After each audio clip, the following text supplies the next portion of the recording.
रामकृष्ण हरी नर्मदे हर। आम्ही ज्या ठिकाणी आता आहोत सध्या रिछावर गावामध्ये, तर इथं जामवंतजी यांनी तपस्या केलेली आहे ते हे मंदिर आहे, ते हे ठिकाण आहे। खूप पुरातन आणि खूप वर्षापूर्वीचं हे ठिकाण आहे।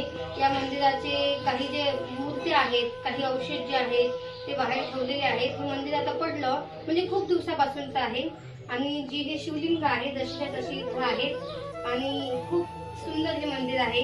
इथं आम्हाला दर्शन घेण्याचा आज योग आला। नर्मदे हर।